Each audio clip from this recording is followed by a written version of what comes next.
غلط کو غلط کہنا ضروری ہے، ظلم کو ظلم کہنا ضروری ہے، ظالم کو ظالم کہنا ضروری ہے۔ الحمدللہ ثم الحمدللہ، دمشق آزاد ہو گیا، الحمدللہ۔ مسلمانوں مبارک ہو۔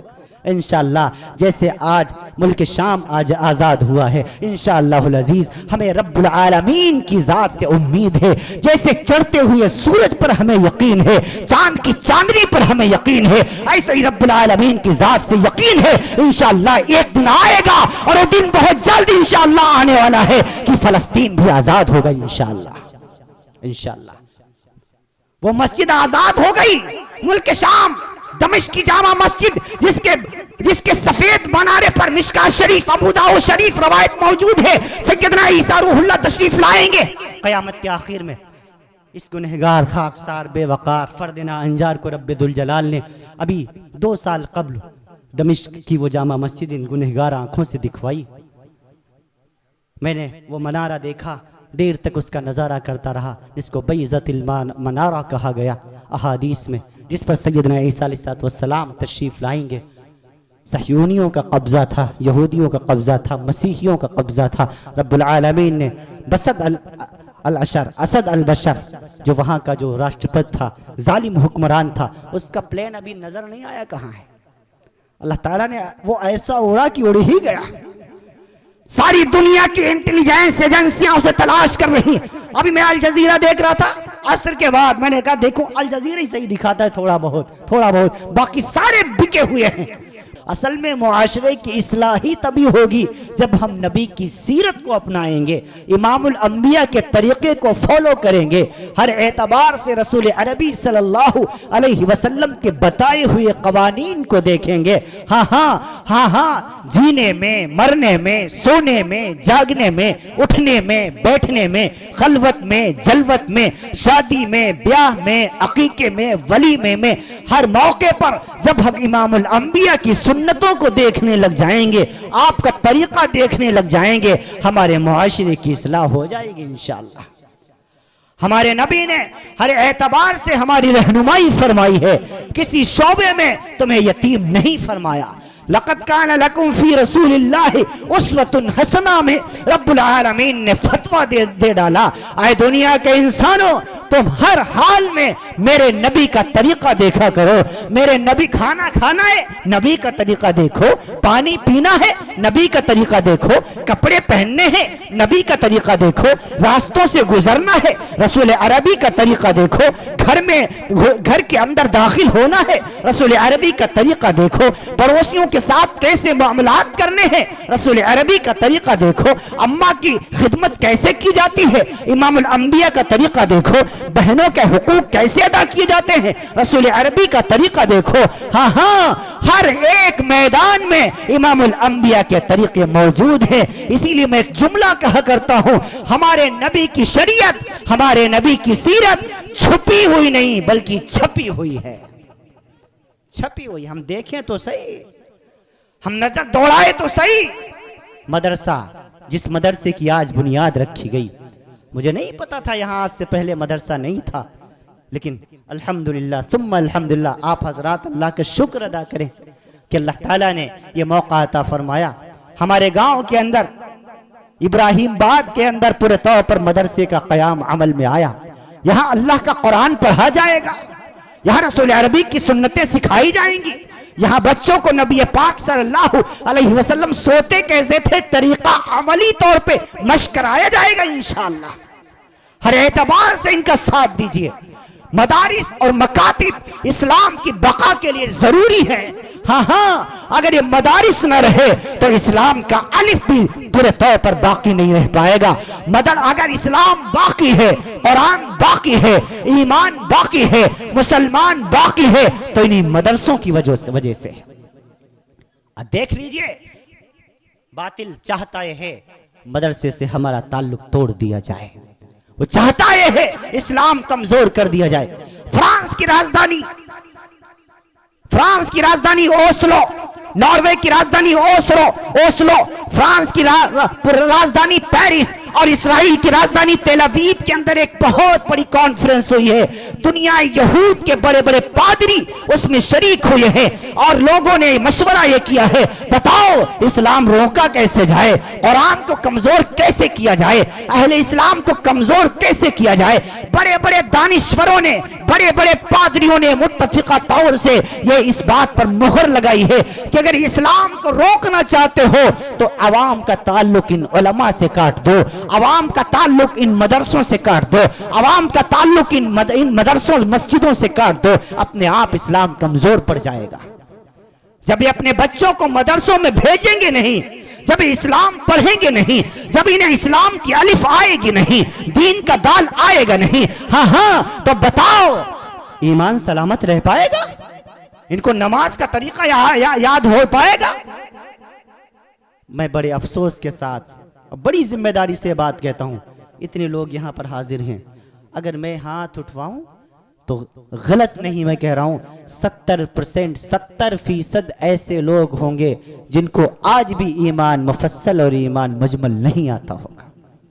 بلکہ اس سے آگے میں کہتا ہوں ان میں سے 80% وہ بیٹھے ہوں گے جن کو جنازے کی نماز میں تیسری تکبیر کے بعد جو دعا پڑھی جاتی ہے اللہم اغفر لی حینا و میتنا, وہ دعا بھی یاد نہیں ہوگی. اب مدرسہ ہو گیا, اب انشاءاللہ آپ کے بچوں کو یہ دعا یاد کرائی جائے گی, آپ کے بچوں کو کلمہ طیب سکھایا جائے گا, آپ کے بچوں کو اللہ کا قرآن سکھایا جائے گا. ہاں الف لام میم الحمد کی الف سے لے کر کے والناس کی سین تک پورا قرآن آپ کے بچوں کو ان مدرسوں میں پڑھایا جائے گا انشاءاللہ. ان مدرسوں میں بتایا جائے گا کہ بیٹے ابا کے ساتھ بدتمیزی نہیں کرنی ہے, اماں کے سامنے اونچی آواز سے بات نہیں کرنی ہے.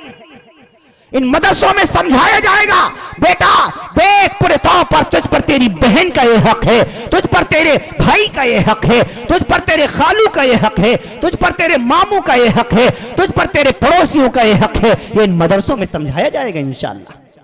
انہی مدرسوں سے نکل کر کے بچے انشاءاللہ آگے بڑھیں گے. کوئی مدرسوں سے نکل کر کے حافظ بنے گا, کوئی عالم بنے گا, کوئی قاری بنے گا, کوئی مفتی بنے گا, کوئی محدث بنے گا, کوئی مفسر بنے گا. دیکھیے ہم سب ایک مکتب کے پڑھے ہوئے ہیں, ہم نے بھی نورانی قاعدہ مکتب کی چٹائی پر بیٹھ کر کے پڑھا ہوا ہے. دارالعلوم دیوبند یوں ہی ایسے ہی شروعات سے کوئی نہیں پہنچ جاتا, مظاہر العلوم سہارنپور کو شروعات سے نہیں پہنچ جاتا, فائدہ القرآن گجرات کو شروعات سے نہیں پہنچ جاتا, اشرف المدارس ہردوئی کو شروعات سے نہیں پہنچ جاتا, مدرسہ امدادیہ بنارس کوئی شروعات سے نہیں پہنچ جاتا. ہاں انہی مدرسوں میں پڑھ کر کے بچے بڑے بڑے مدرسوں میں جایا کرتے ہیں انشاءاللہ. مجھے رب کی ذات سے امید ہے اور آپ کو بھی امید اللہ سے رکھنی چاہیے کہ اس مدرسے سے پڑھ کر بچے ملک ہندوستان کے کونے کونے میں جائیں گے انشاءاللہ. ہم اپنے بچوں کو آگے بڑھائیں گے, ہر اعتبار سے مدرسے کا ساتھ دیں گے. جو مدرسے کے ذمہ دار حضرات ہیں, جو مدرسے کی کمیٹی ہے, ہاں ان کا ہر اعتبار سے ساتھ دیں گے. اگر یہ مال مانگیں گے مال پیش کریں گے, اگر یہ جان کی قربانی مانگیں گے انشاءاللہ ہم اپنی جانوں کا نذرانہ پیش کریں گے. بچوں کے لیے آواز لگائیں گے, ہم اپنے بچوں کو ان مدرسوں کے لیے وقف کر دیں گے انشاءاللہ. تبھی یہ مدرسہ کامیاب. مدرسہ بنا دینا آسان ہے, مسجدیں بنا دینا بہت آسان ہے, لیکن ان کو آباد رکھنا, ان کو چلانا, ان کی ضروریات کو پورا کرنا یہ اتنا آسان نہیں ہے جتنا آپ سمجھتے ہیں. مسجد تو بنا دی شب بھر میں ایمان کی حرارت والوں نے, من اپنا پرانا پاپی تھا برسوں میں نمازی بن نہ سکا. اب الحمدللہ مدرسے کا نام کیا رکھا گیا؟ کچھ نام رکھا گیا ہے ابھی؟ مدرسے کا نام کچھ رکھا گیا؟ بھائی ذمہ دار حضرات کو یہاں بیٹھے ہیں کوئی نہیں ہے, سارے ذمہ دار غائب ہو گئے, پتہ نہیں وہ کہاں چلے گئے ہیں. انہیں تو یہاں بیٹھنا چاہیے تاکہ کوئی بات سامنے آئے تو میں معلومات تو کر سکوں. مدرسے کا نام بھی کچھ رکھنا چاہیے. بہرحال اگر نہ ہو تو رکھ دیا جائے گا انشاءاللہ العزیز. آپ سے میری گزارش ہے ہر اعتبار سے ان مدرسوں کا ساتھ دیں گے انشاءاللہ, ساتھ دیں گے انشاءاللہ. کتنے لوگ ساتھ دیں گے انشاءاللہ؟ سارے لوگ دیں گے؟ اچھا ادھر والے نہیں دیں گے, وہ تھوڑی دیر بعد دیں گے انشاءاللہ. سارے دیں گے. ہاں ہم سب جیسے آپ کے یہاں مدرسے کا قیام آیا, عمل میں آیا, ایسے ایک مدرسہ تھا آپ کے ہاں جیسے جلسہ ہو رہا ہے وہاں بھی جلسہ تھا ایک جگہ مدرسے میں. استاد جی نے, میں یہ واقعہ اکثر سنایا کرتا ہوں اپنے بچوں کو, ساتھ ساتھ اپنے بڑوں کو ایک حصہ بچوں کے لیے ہے پہلا حصہ، دوسرا حصہ بڑوں کے لیے ہے، بڑا سبق آموز ہے، آپ حضرات بھی سنیں۔ ایک مدرسہ تھا، استاد جی نے بچوں کو جلسے سے پہلے، جلسہ جو ہوتا ہے، بھائی ان بچوں کو یہاں سے خاموش کراؤ، یہ بہت ڈسٹرب کر رہے ہیں، سارا معاملہ بگاڑ کے انہوں نے رکھ دیا ہے۔ آپ کو چاہیے تھا آپ آگے آتے، میں بچوں کو سمجھانے نہیں آیا، آپ کو سمجھانے آیا ہوں، بچوں کو سنانے نہیں آیا، آپ کو سنانے آیا ہوں۔ آپ نے پہلے لا کر کے، جو اماں کی نہیں سنتے وہ ہماری کیا سنیں گے، جو ابا کی نہیں سنتے وہ ہماری کیا سنیں گے؟ آپ نے انہیں لا کر کے یہاں بٹھا دیا، ان کی نظریں مجھ پر پڑ رہی، میری نظریں ان پر پڑ رہی، سارا مائنڈ کہیں سے کہیں اڑ کے ہوا ہو جایا کرتا ہے۔ مقرر کوئی ہم لوگ رٹی رٹائی تقریر نہیں کرتے، رٹ کے نہیں آتے کہ یہ پڑھ کے آئے ہیں یہی چلو چل کر کے سنا دیں گے۔ حکیم الاسلام لکھا، حکیم الاسلام قاری محمد طیب صاحب رحمت اللہ تعالی علیہ نے، مقرر جب کچھ بولتا ہے وہ رب کے بلوانے سے بولتا ہے۔ ہاں یہ میرا ذاتی تجربہ ہے، مولانا سفیان حیدر صاحب بھی اس بات کی شاید تائید کریں کیونکہ یہ بھی اسی شعبے سے تعلق رکھتے ہیں۔ جو آج میں پڑھ کے آیا، میں نے دل میں سوچا تھا یہ تفسیر رازی پڑھ کے چلتا ہوں، اس کا یہ واقعہ بتاؤں گا، اس حدیث کی تشریح جا کر کے کروں گا، لیکن جب مسند خطابت پر بیٹھا کچھ بھی ذہن میں نہیں آیا۔ وہ ذہن میں آ رہا ہے جو ہم نے 15 سال پہلے پڑھا تھا، 18 سال پہلے پڑھا تھا، جو طالب علمی کے زمانے میں پڑھا تھا، وہ ذہن میں آ رہا ہے۔ پتا چلا رٹا رٹایا کچھ مقرر بول نہیں سکتا، رب ذوالجلال کی عطا سے بولتا ہے جو اللہ بلواتا ہے۔ اسی لیے فرمایا جب کوئی بیان کرنے والا بیان کیا کرے تو بہت خاموشی کے ساتھ اسے سنا کرو۔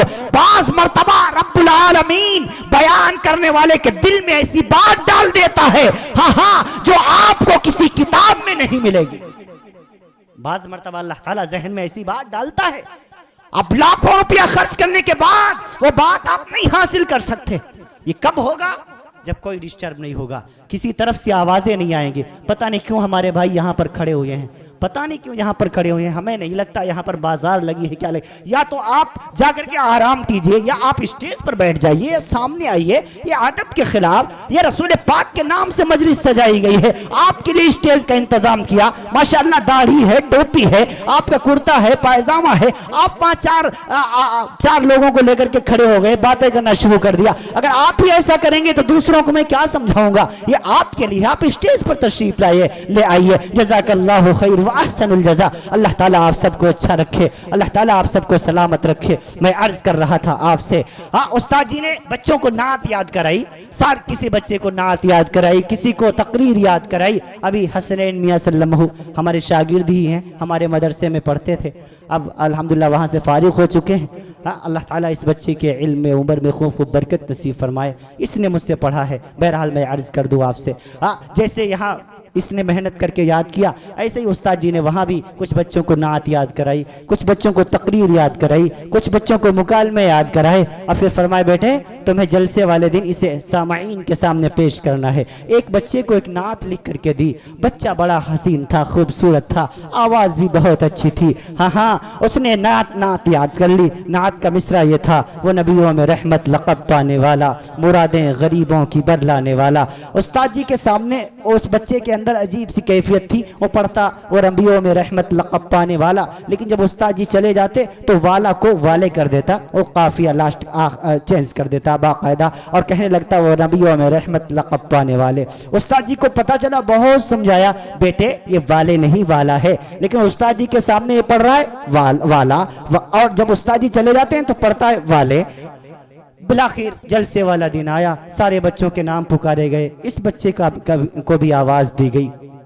اس بچے کو جب آواز دی گئی، اس نے اپنی عادت کے موافق یہی پڑھا، وہ نبیوں میں رحمت لقب پانے والا، مرادیں غریبوں کی برلانے والا۔ استاد جی نے سنا تو غصہ تھوڑا ہوئے کہ میں نے اسے کتنا سمجھایا تھا کہ یہ والے نہیں والا ہے، لیکن اس نے پورے طور پر ضد کی وجہ سے والے ہی پڑھا، کل اس کی خبر لیتا ہوں۔ ان کے بعد جس مقرر صاحب کی باری تھی، وہ مجھ جیسے نااہل ہوں گے، جن کا سینہ عشق نبوی سے خالی ہوگا، وہ آئے اور انہوں نے آ کر کے اعتراض کر دیا کہ آج کل کے اساتذہ اپنے بچوں کے اوپر دھیان نہیں دیتے. بچے نے نعت کا مصرع غلط پڑھا ہے. نعت کا مصرع یہ تھا وہ نبیوں میں رحمت لقب پانے والا. بچے نے پڑھا ہے وہ نبیوں میں رحمت لقب پانے والے. اب جب استاد جی نے سنا تو اب تو اور کاٹو تو خون نہیں، کریلا پر نیم چڑھا. یہ ایک محاورہ ہے، کریلا پر نیم چڑھا مانا کیا؟ کڑوے کو اور کڑوا بنا دینا، کڑوے کو اور کڑوا بنا دینا. لیکن ابھی کر کیا سکتے ہیں. دوسرا دن آیا، جلسہ ختم، مقرر صاحب چلے گئے، سارے علماء چلے گئے. دوسرے دن جب درسگاہ لگی، استاد جی اپنے مدرسے میں آئے، درسگاہ میں آئے، پہلی نظر اس بچے پر پڑی، بس تیوری چڑھ گئی. سارے بچوں کو کھڑا کر دیا، کھڑے ہو جاؤ، میں تم سے کچھ سوالات کرتا ہوں، ان کے جوابات تمہیں دینے ہیں. چھوٹے چھوٹے بچے تھے، استاد جی نے چھوٹے چھوٹے سوال کیے، بچے جواب دیتے چلے گئے. جب اس بچے کی باری آئی تو استاد جی نے پوچھا، بتاؤ ہمارے نبی کا نام کیا ہے؟ تمہارے نبی کا نام کیا ہے؟ یہ بچہ ادب سے کھڑا ہو جاتا ہے، اپنے سر کو جھکاتا ہے، نظریں نیچی کرتا ہے، لیکن لب نہیں کھولتا، ہونٹوں کو نہیں ہلاتا، زبان سے کچھ نہیں بولتا. استاد جی قریب آئے، تو نبی کا نام نہیں بتا رہا ہے، کتنا ضدی بچہ ہے. میں نے کتنا سمجھایا تھا کہ والے نہیں والا ہے، تو نے ضد میں آ کر کے والے ہی پڑھا، میری انسلٹ کرا دی، میری بے عزتی کروا دی. ہاں اب تو نبی کا نام نہیں بتا رہا ہے. کھینچ کے تھپڑ مار دیا، بچہ رونے لگ گیا. استاد جی مارتے جا رہے ہیں، بچہ مار کھاتا جا رہا ہے. استاد جی مارتے چلے جا رہے ہیں، بچہ مار کھاتا چلا جا رہا ہے، لیکن اس نے لب نہ کھولے، اس نے ہونٹ نہ ہلائے. ہاں استاد جی بڑا پریشان. اتنے میں انٹرول کا وقت آ گیا، بیل بجی، سارے بچے چلے گئے، یہ بچہ بھی جانے لگا. استاد جی نے فرمایا، ابھی تو میں تجھے جانے دیتا ہوں، لیکن دیکھ جیسے ہی گھنٹی بجے گی، جیسے ہی انٹرول کا وقت ختم ہوگا، سب سے پہلے میں تجھی سے پوچھوں گا، اگر تو نے نبی کا نام نہیں بتایا تو چھڑی سے تیری کھال کھینچوں گا. استاد جی چلے گئے. یہ بچہ تھوڑی دیر کھڑا روتا رہا، پھر اپنے آنسوؤں کو پوچھا، پھر گیا جا کر کے ہاتھ منہ دھولے. اتنے میں پھر سے گھنٹی بجی، سارے بچے آ گئے، یہ بھی آ گیا. استاد جی اندر تشریف لے آئے، درسگاہ کے اندر اس بچے کو کھڑا کیا، بتاؤ نبی کا نام کیا ہے؟ اس بار یہ بچہ ادب سے کھڑا ہوتا ہے، نظروں کو جھکاتا ہے اور کہتا ہے، استاد جی ہمارے نبی کا نام پیغمبر اسلام، نبی عزیز احتشام، رسول بلند مقام، ساقی کوثر، شافع محشر، شافع روز جزا، امام الانبیاء، احمد مجتبی، محمد مصطفیٰ صلی اللہ علیہ وسلم ہے. اور اتنا کہتے کہتے اس بچے کی آنکھوں سے آنسو بہنے لگ گئے. استاد جی قریب آئے، بیٹا تو نے جواب صحیح دیا ہے، تو رو کیوں رہا ہے؟ تو رو کیوں رہا ہے؟ تو نے جواب غلط نہیں دیا. بیٹا تو نے پہلے کیوں نہیں بتایا تھا؟ کیا تجھے پہلے نبی کا نام یاد نہیں تھا؟ کیا پہلے تجھے آقا مدنی کا نام یاد نہیں تھا؟ اب تو نے بتا دیا. بچہ روتے روتے کہنے لگ گیا، استاد جی مجھے معاف فرما دیجئے گا، میری امی جان دنیا سے رخصت ہو چکی ہیں، میں یتیم بچہ ہوں، میری ماں نہیں ہے. جب میری ماں زندہ تھی میرے نبی سے بہت محبت کیا کرتی تھی. جب میری والدہ زندہ تھی، ایک دن اس نے مجھے اپنی گودی میں بٹھا کر بڑی محبت سے کہا تھا، بڑے پیار سے کہا تھا، آئے میرے بیٹے، آئے میرے بیٹے، نبی کا نام بغیر وضو کے کبھی نہیں لینا. آئے میرے بیٹے، اگر تجھ سے ہو سکے تو نبی کا نام بغیر وضو کے کبھی نہیں لینا. استاد جی آپ نے انٹرول سے پہلے جب مجھ سے پوچھا تھا، مجھے نبی کا نام تو یاد تھا، لیکن اس وقت میرا وضو نہیں تھا. میرے دل میں آیا آپ ماریں گے مار کھا لوں گا، بھگائیں گے بھاگ جاؤں گا، ڈانٹیں گے ڈانٹ کھا لوں گا،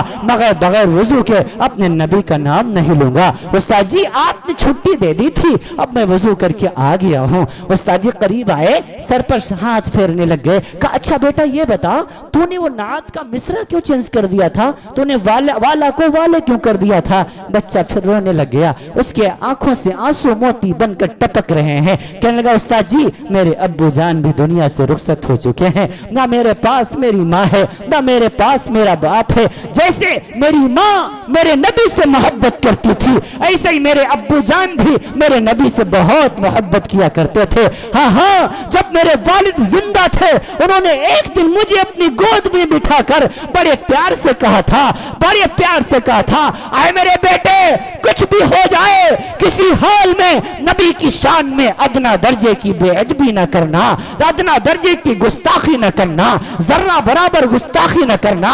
آپ نے نے جو نعت کا مصرع لکھ کے دیا اس میں تھا وہ نبیوں میں رحمت لقب پانے والا میرے ننھے سے دماغ میں آیا، میرے نبی اتنے اونچے مقام والے، اتنے بلند مرتبے والے، میں ان کو والا کہوں مجھے شان کے خلاف لگا، مجھے بے ادبی محسوس ہوئی، لہذا میں نے والا کو والے کر دیا۔ استاد جی رونے لگ گئے، بچے کو سینے سے لگایا، اسے پیار کر رہے ہیں، فرمایا بیٹے غلطی تیری نہیں ہے، غلطی میری ہے، ہم نے جانا ہی نہیں نبی سے عشق کیسے کیا جاتا ہے، نبی سے محبت کیسے کی جاتی ہے، امام الانبیاء کی محبت کا حق کیسے ادا کیا جاتا ہے۔ مسلمانوں کہاں چلی گئی وہ مائیں جو اپنے بچوں کو یہ تعلیم دیا کرتی تھی، اے میرے بیٹوں نبی کا نام بغیر وضو کے کبھی نہیں لینا۔ کہاں چلے گئے وہ باپ جو اپنے بچوں کو یہ تعلیم دیا کرتے تھے، اے میرے بیٹے نبی کی شان میں ذرہ برابر بے ادبی نہ کرنا۔ کہاں چلے گئے وہ والدین جو اپنے بچوں کو دین کی تعلیم دیا کرتے تھے۔ ہاں سارے کے سارے معاشرے کو آگ لگی ہوئی ہے، صرف بیٹے ہی نہیں بگڑے، صرف جوان ہی نہیں بگڑے، ایک 60 سال کا بوڑھا بھی بگڑا ہوا ہے، ایک 80 سال کا بوڑھا بھی بگڑا ہوا ہے، 5 سال کا بچہ بھی بگڑا ہوا ہے، ایک 20 سال کا جوان بھی بگڑا ہوا ہے، ایک 30 سال کا نوجوان بھی بگڑا ہوا ہے۔ بتاؤ معاشرے کی اصلاح کیسے ہوگی؟ ہم نے امام الانبیاء کی سنتوں کو فراموش کر رکھا ہے۔ کون کون سی بات کو بیان کیا جائے، نبی کی کون سی سیرت کو بیان کیا جائے؟ مدرسہ اسلامیہ ہدایت العلوم، ماشاءاللہ ماشاءاللہ، اللہ رب العالمین اس مدرسے کو خوب ترقیات سے ہم کنار فرمائے۔ ہدایت العلوم علم کا مرکز، جہاں سے ہدایت، علم کی روشنی، علم کی چنگاری، یہ سب اس کے معنی ہو سکتے ہیں۔